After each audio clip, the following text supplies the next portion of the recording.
അമ്മമ്മ ഇന്ന് ഉണ്ടാക്കാൻ പോകുന്നത് മഷ്റൂമാണ്. അതെങ്ങനെ ഉണ്ടാക്കാമെന്ന് ഇപ്പോൾ കാണാം. അതിനായി 1 കിലോ മഷ്റൂം എടുക്കുക.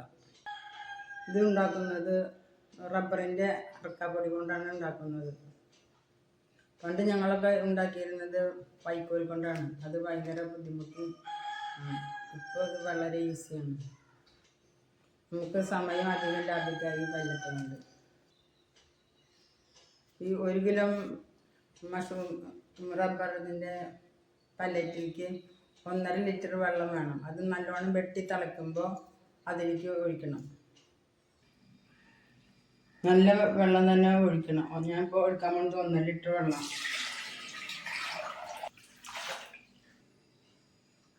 ഇതിപ്പോൾ 1.5 ലിറ്റർ വെള്ളമാണ്. ഇത് നമുക്കിനി തിളപ്പിക്കാം. വെട്ടി തിളയ്ക്കണം. ഇപ്പോൾ വെള്ളം നന്നായി വെട്ടി തിളച്ചു. വെട്ടി തിളച്ച വെള്ളം ഈ കവറിലേക്ക് മഷ്റൂമിലേക്ക് ഒഴിക്കുന്നു.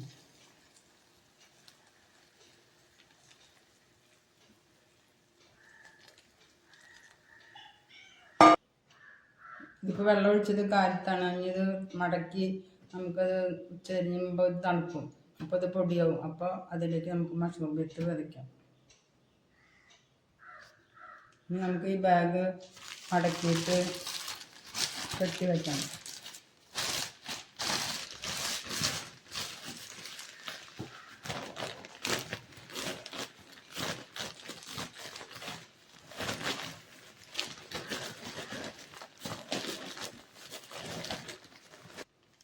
നമുക്ക് ഇത് കെട്ടി വയ്ക്കാം.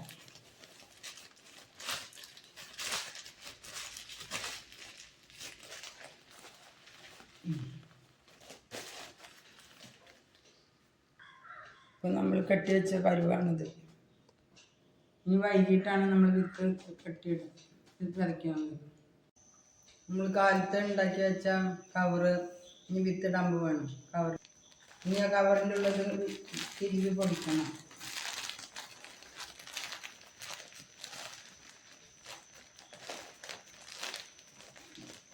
പെല്ലറ്റൊക്കെ ഇപ്പോൾ പൊടിയായിട്ടുണ്ടാവും. ഇപ്പോൾ കവറിലുള്ള പെല്ലറ്റ് ഇപ്പോൾ പൊടിയിട്ടുണ്ടാവും. നമുക്ക് വിത്തിടാൻ പാകമായിട്ട് ഇതുമാതിരി നിങ്ങൾ ഒരു ചേച്ചി പതിച്ചിട്ട് നോക്കണം.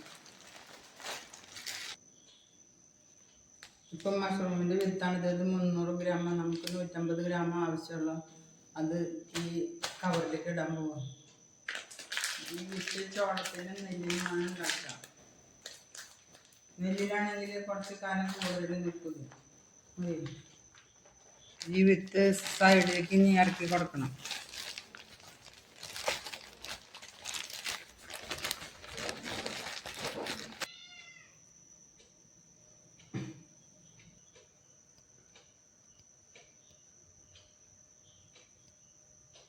ഇതിൻ്റെ വായി തുണിയുടെ ടാപ്പ് കൊണ്ടാണ് കെട്ടേണ്ടത്. ഇപ്പോൾ തുണിയുടെ ടാപ്പ് ഇല്ലാത്തതിനാൽ അമ്മമ്മ തുണി വെച്ച് അടയ്ക്കുകയാണ്.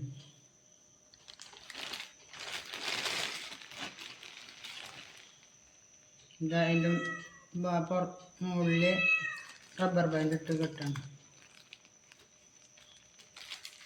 നിങ്ങൾ ടാപ്പ് ഉണ്ടെങ്കിൽ ചെയ്യാം, അല്ലെങ്കിൽ ഇതുപോലെ ചെയ്യാം. ഇനി 20 ദിവസം ഇത് ഡാർക്കായിട്ട് റൂമിൽ വയ്ക്കുന്ന പ്രകാശം തട്ടാണ്ട്, എന്നിട്ട് അപ്പം മുളച്ചുണ്ടാവും. അപ്പം നമുക്ക് കാണാം. ബാക്കി മുളയ്ക്കുമ്പോൾ കാണിക്കാം.